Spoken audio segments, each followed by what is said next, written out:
Introducing health and wellness advocate, veteran international real estate investment expert, author and speaker, Adiel Gorel.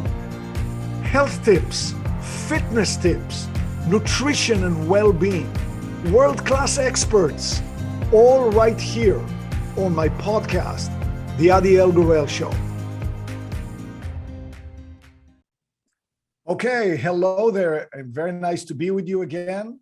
Chad, it's always a joy to see you. Yeah, absolutely, Adiel. Great to be here again.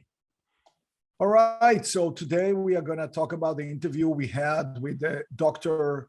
Shanhong Lu.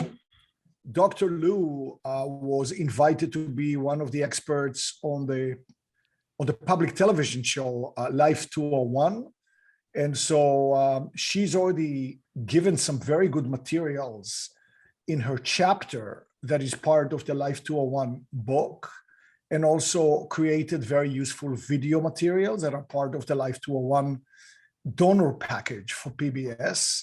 So we've already talked to her before. This is a great interview. She is really unique. I mean, she comes from a dual, she wears a dual hat.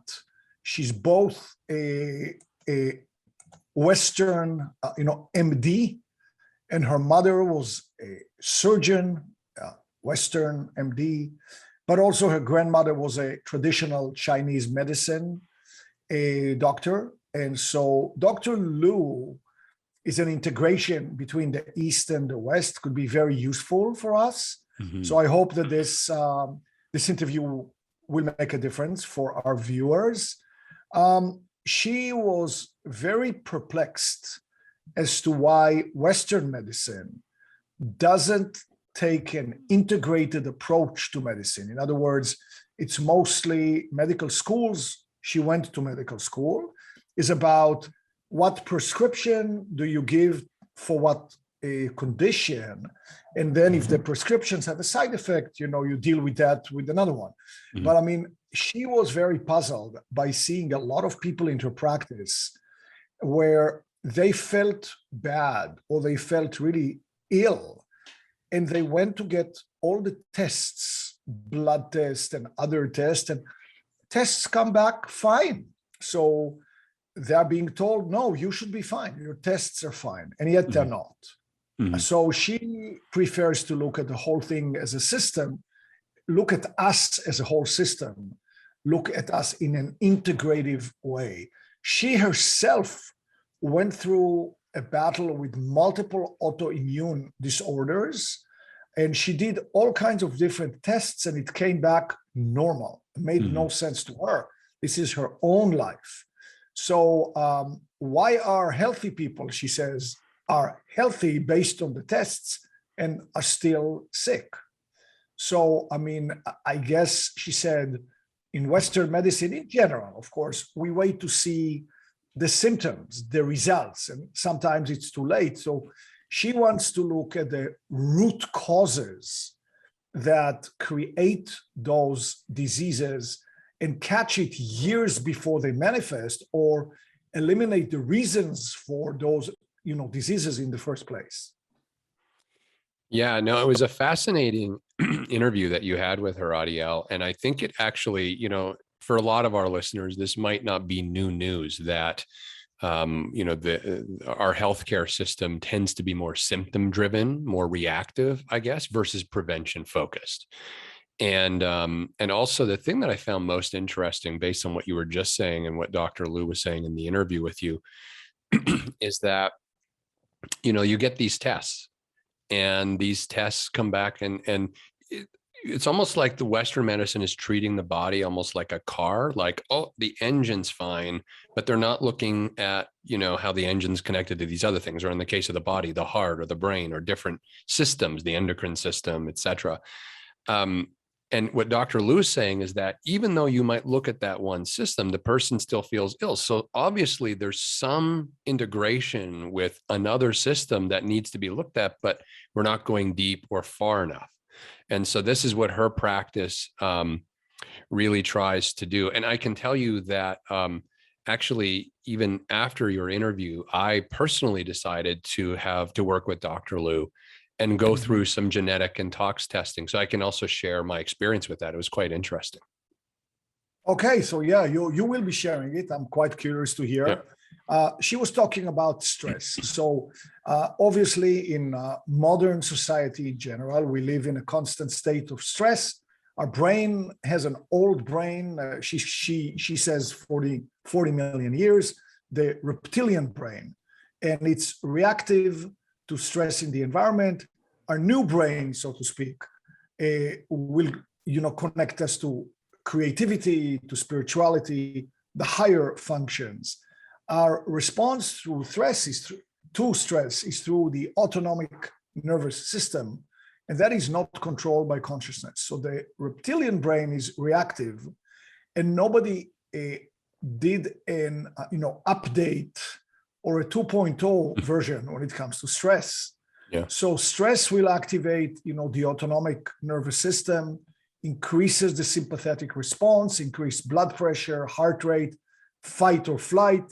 If anybody ever mentions a saber-tooth tiger, I'm gonna beat them up. I'm sick and tired of hearing that. You know what I mean? And I just mentioned it, so I'm the bad guy here. Yeah. So it also has an effect, stress, on the parasympathetic nervous system, such as our endocrine system, our breathing, etc.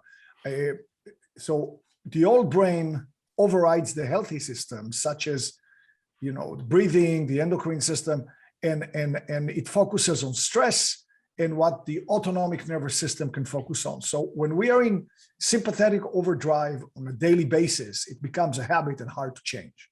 So she says people wake up stuck in a stress mode. Yeah. And that leads people to self-medicate, to dull the edge.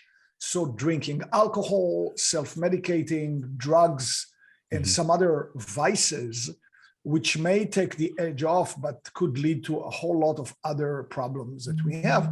So we can actually train our brain to a more sympathetic, parasympathetic balance. Yeah. That's a fascinating thing. I had my own experience many years ago, I would say maybe 12, 13 years ago. And I was going through a very stressful period, excuse me, of my life. And there was this period of time for, I don't know, a couple of weeks. Literally, I would wake up in the morning, walk to my office, and within 30 to 45 minutes, I was so exhausted. I was almost passing out on my desk, and I just got up less than an hour earlier. And so what she's saying, when I heard her say that in the interview, I was thinking, oh, I've experienced that. I've experienced being in a habitual loop of chronic stress where my body could not recover. I was chronically fatigued.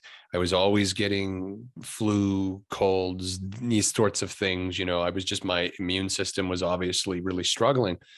And I think about, and that was only for a short period. So I think about people who this has become their new normal. Like they don't even know, they can't experience or remember what it felt like to be healthy, high energy, happy, joyful, all of these sorts of things, because they're just in this chronic stress.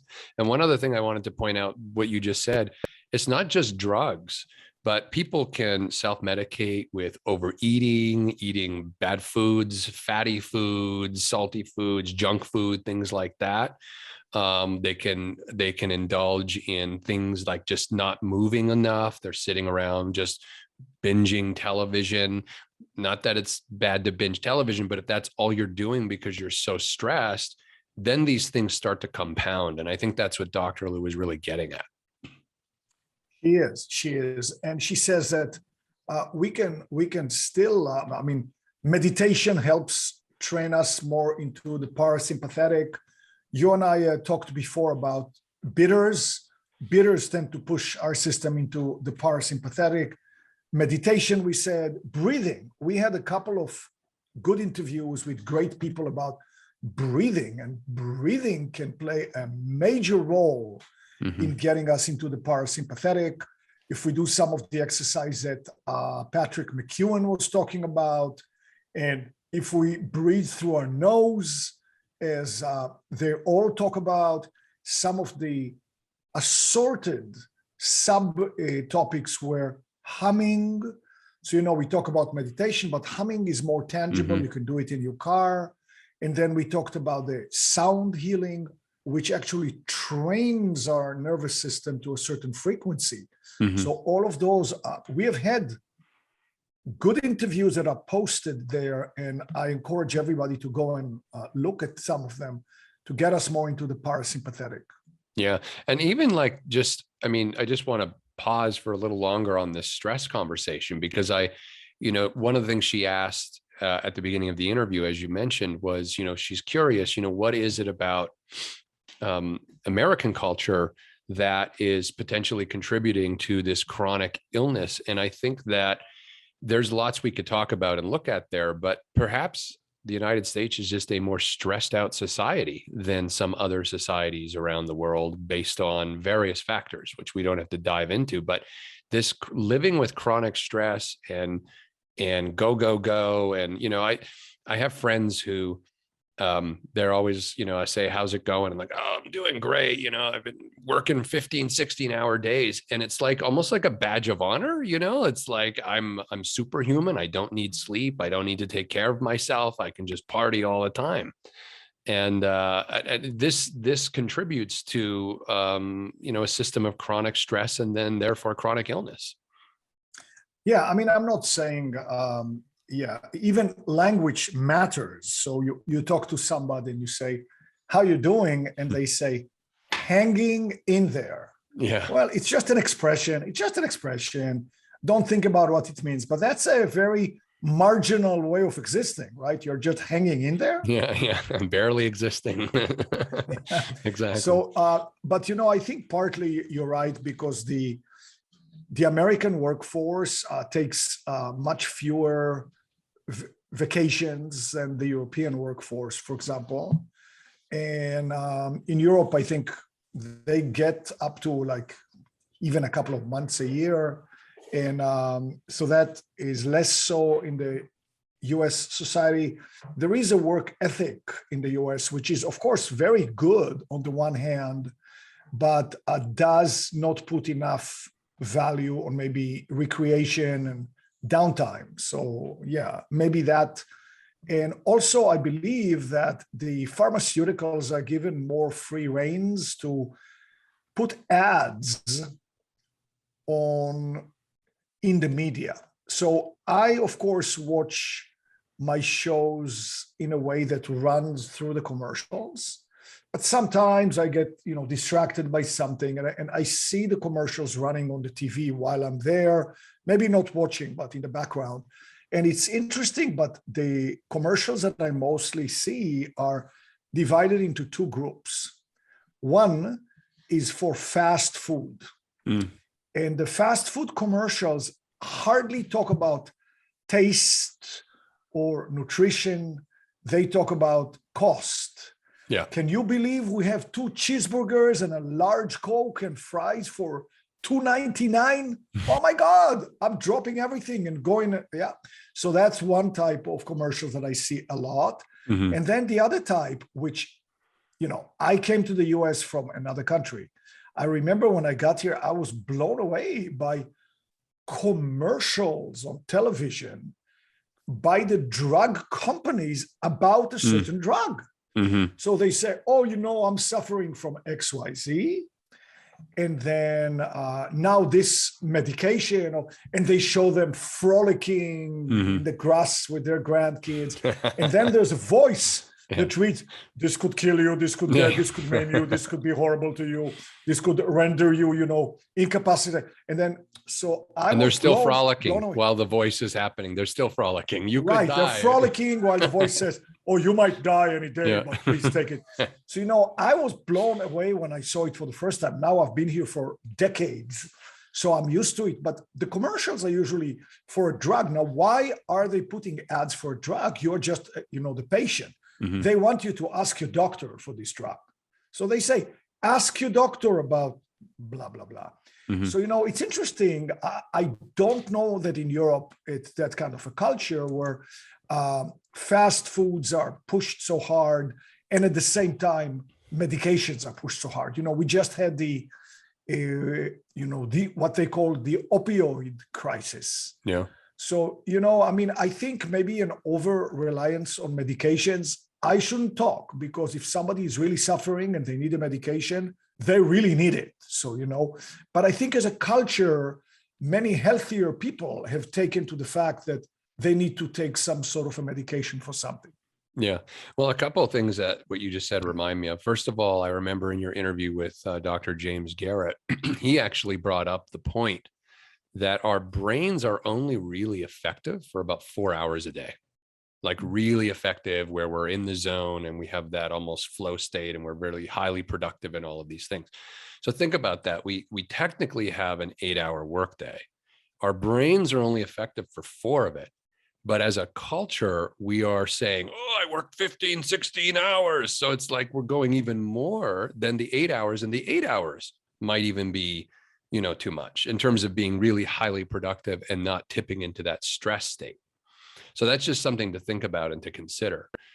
Actually, there's something else about this same thing. Yeah. You know how we talked about before, when people are walking around, or when I don't want to say people, because it's all true for me and you as well. Sure. When we walk around, we're not people though.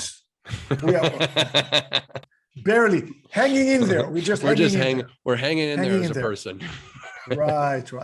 So, I mean, when we walk around with stress, I find it when I'm stressed, sometimes the chores of the work themselves provide a distraction from the stress. So even work kind of tends to fill the role of, oh, I have a lot of stuff to do. I'm busy. And all this busy work makes the stress go to the background. So work itself could be, you know what I'm getting at, right? Yeah, almost like a form of self-medication, like we distract ourselves, but then the stress is still there and it just keeps compounding, right? So that's interesting. Yeah. I remember once when I was working at a company in Silicon Valley and doing research on something that was a little bit novel. We were trying to change something very basic in the level of, the operating system. And I remember I was walking back from lunch and I was actually thinking about the problem. And I could feel that at that moment, my brain was engaged, really thinking. And I felt that was a moment that I could have been very creative. So while I enjoyed that moment, I also realized the scary notion that that was just an isolated moment. And most of my day was just routine and rote. Mm-hmm. Yeah. And one of the things also I wanted to bring up, that what you were just saying about medication as well. And again, I agree with you, we're not giving medical advice. You talk to your own doctor about this sort of thing. However, the one thing I did want to say, that going back to Dr. Lu, is that, I don't think even Dr. Lu is against medications, but it's around where do you begin in trying to understand what's really going on? If we treat the body like it's just disconnected parts that you can just treat one part without having an effect on another, I think that's really what's really behind her practice, which is saying, no, we have to look at all of this stuff. It's not about this medication or that medication being right or wrong. It's more about, are we understanding the totality of the system that constitutes human health? It's not just fix this one broken thing. And actually, it reminds me of something we talked about on one of our last shows, when you were talking about neural movement. You were saying the whole, I was just going to say, yeah. Right. I mean, I think our brains are connected in some weird way, but it's like neural movement, right? The whole body, the skeleton, the muscle, everything works together, like you were saying. Right. And sometimes where there's an injury, you feel the pain, but the injury isn't at that location, it's somewhere else. So Dr. Lu's kind of saying the same thing. You may have a symptom in an organ or this or that, but that might not be where the actual problem is. And unless we integrate medicine, we're never going to move through this. Right. And so she's also a very big proponent of paying attention to the toxins that we are exposed to, because in some cases, in fact, in many cases, toxins, both in our environment, in what we eat, in what we drink, in what we breathe, in what we do, contribute greatly to those underlying conditions which create disease. So she gave a small example. She says, when somebody grabs a glass of wine and they drink it, do they know what's inside? Right. Maybe it's full of pesticides, maybe not, but do they know? And so, I mean, we are making an effort as a society to know what we eat. When things are packaged, you have the labels on the packaging so you can see what's inside. If you eat only fresh food and you get it from the farmer's market, if you don't use food that's been sprayed with pesticides, you could be minimizing. But a lot of foods in the US are sprayed with pesticides, and there are these giant lawsuits about glyphosate, Roundup, and now it's starting to permeate worldwide, but in the US. And the problem is, if you have sprayed a field with glyphosate and the adjacent field is all no sprayed organic, well, it's going to leach, over. So I think I'm almost convinced that if we did a test, every one of us will show glyphosate in our system. Excuse me. Well, let me share with you just briefly my experience working with Dr. Lu, because I was certain that I was going to have very, very high levels of toxins. Kind of like you were just saying, I eat, I would say at least 95, if not more % organic food only. Okay. And I've been doing that now for 6-7 years, very consistently. And so, but still, I like you were just saying, how can you absolutely guarantee you're not getting, chemicals and things like that? I mean, they use glyphosate even as a drying agent, like it's just to dry crops and stuff. So it's all over the place. But anyway, so I went through the the different tests that Dr. Lu asked me to get. We did a genetic test, we did a toxicology test, and then a series of blood tests. The interesting thing that I discovered is that I actually didn't have a lot of toxins. There were a few, but none were in the high danger zone. Actually, none were even past the mid zone. The ones I had were still low, and many of them I didn't even have. They were so low, they were not traceable. And, she interviewed me and asked me about all this stuff before. And she believes that, it's because I have been for 6 years very attentive to what I expose myself to. Some things you can't help. Like one of the toxins I had very high in, I can't remember the name of it, but it's found in smoke, like fire smoke. And so, I did the test, a few months ago, and she says, oh, this is the highest one you have. And it still wasn't super high, but it was the highest one I had. She said, were you around smoke? And I said, yeah, there was fires, this, that. She said, well, this takes a while to get out of the bloodstream, but eventually it will leave, but it can be very dangerous. So try to limit your smoke exposure.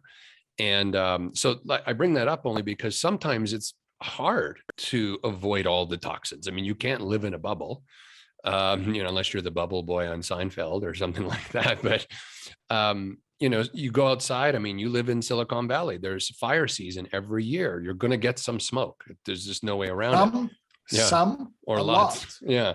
But the good news is there are things, and this is what was interesting working with Dr. Lu, there are things you can do to offset the toxins in the body to help the body get rid of them. Even simple things like exercise, the sweat.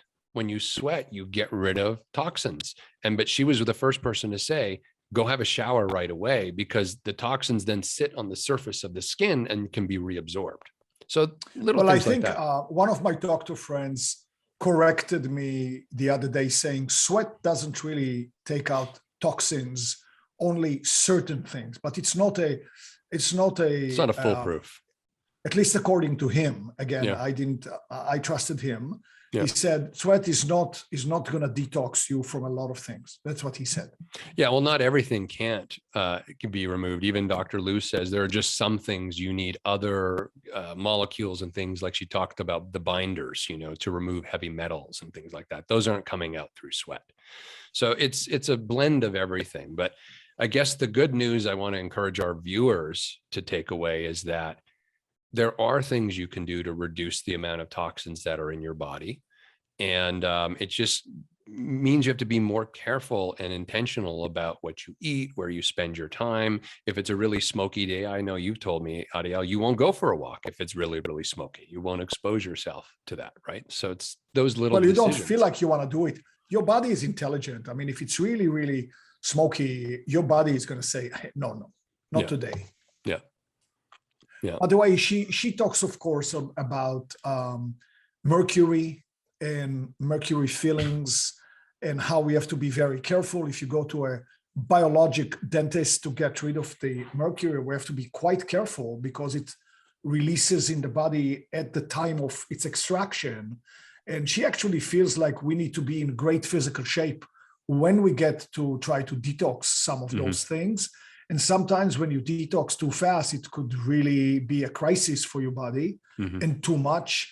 So she mentioned, I think she's working with a Greek doctor who has a systemic binder that can bind to heavy metals, and then you drink and your body just kind of gets them out, hopefully. She did say that mercury is more common in the US as opposed to Europe and Asia. So that could be another reason, because it gets stored, according to her, in bones, fat, and the brain, a known neurotoxin. So we talk about, ADD, memory loss, anger issues, etc. And sometimes it's not just, it's so easy for people, for all of us, to say, oh, you're 50, it's age, you're 60, you're 70, it's age. But we also know many examples of people who are 60 and 70 and 80 who are extremely lucid and healthy.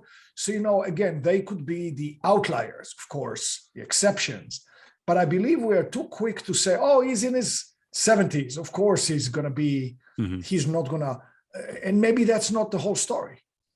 Yeah, no, exactly. Well, on this very show, when we interviewed Dr. John Sottery, I mean, he himself says, I want to be a 60-year-old, 80-year-old, like he believes that we can, by making, smart choices, which believe it or not, I mean, how many choices do we make on a given day that are habit, that we're unconscious? We eat this, we go do that thing. And so if our listeners, which I believe they are, really wanting to kind of, get their arms around their health and their wellness, which is why they listen to the show, then it also means kind of taking a close look at, why am I eating that food? Do I know what's in that food? Or why am I doing this activity? Do I know what the toxins I might be exposing myself to? Which led to what Dr. Lu brought up, and you brought up on the interview, even about EMFs. I mean, the EMFs are all around us these days.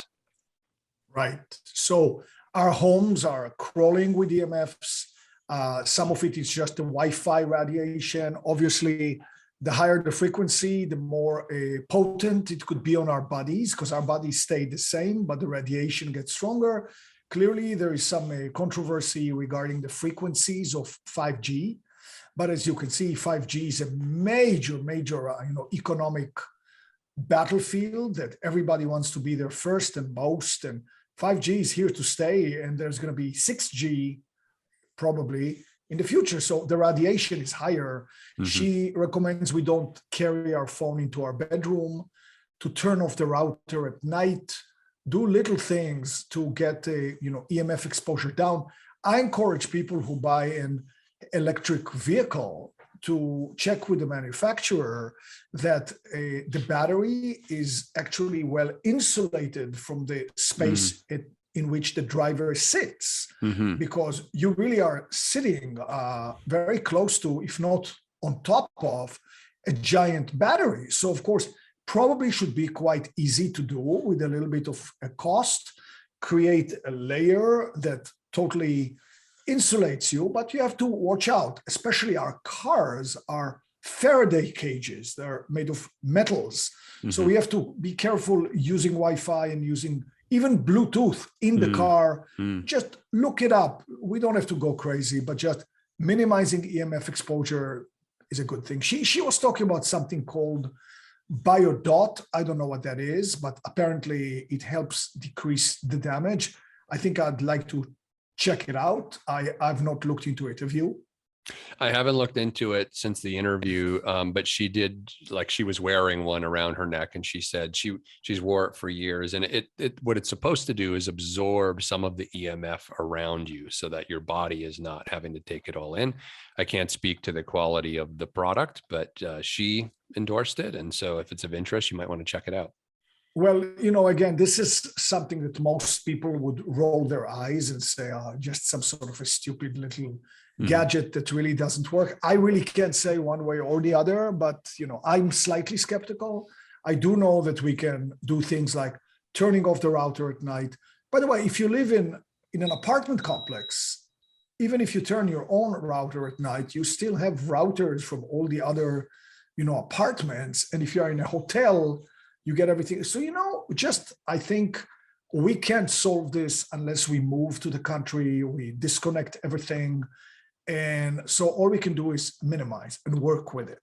And by the way, she has some good information about it in her chapter in the book, Life 201. And also Beth Greer, whom we also will be interviewing, talks about toxins in our household, cleaning, agents that we use in our home, some of us without thinking, and we are breathing those fumes, we are touching that stuff, and there are alternative cleaning agents, alternative. Women use makeup, and some makeup can be absorbed through the skin, if not some, I think all makeup, but some products could be more toxic, than others. I think those are easy things to check for. So I actually have a fire alarm that's going off in my place right now. You can hear it. Okay. I don't know. That's a toxin right there. Yeah. So maybe you should mute yourself for just a second. Yeah. Well, I was just going to say, we're going to our next interview, and we're at time anyway. We're moving to speak to, you're going to be talking to Alessandra Montana. Tell us a little bit about what you're so excited about that interview. Okay, so Chad, you're going to mute and I'm going to tell. I'm very excited about the interview that's upcoming with Alessandra Montana. First, I could tell that she has wonderful, energy and infectious enthusiasm for life. She's very charismatic and powerful. And part of the reason is probably she is the recipient on a daily basis of what she's going to teach us. And she's going to teach us about sound healing. So that relates also to the series of interviews we had about breathing with James Nestor, about breathing with Patrick McEwen, about humming with the Goldmans, about Dr. Beaulieu's take on sound healing. So she's also in the field of sound healing. It just smoothly runs with all of those subjects. She talks about tuning fork, sound bowls. She's down, I believe, in Central America. And when travel is more free and open, I'd like to go there and take her workshop. Yeah, she's definitely one of the best in the world. And I apologize to the viewers about the sound here, but no, really looking forward to that work, the next interview, Adiel. And I guess I should go find out what is the smoke. Yeah. So Chad, you can mute, and I'll just say it's always a pleasure. Thank you for joining us today, and I hope you get some benefit out of this. You may want to check out the Life 201 book, the Life 201 package that the PBS was using for the donors to the public television station across the country to buy is available on our website. It's my full name, adielgorel.com, and you can get the entire package, the same as the donors. And each one of the experts, including Dr. Lu, prepared a chapter in the book and also video material. I feel this package could be life-changing and very good. Thank you very much for being with us today, and I'm looking forward to being with you next time. Thanks. Until next time. Thanks for joining me today. Click the subscribe button for more video. Got a question or comment? I love questions and comments. Leave yours below. And here's another video you've got to see.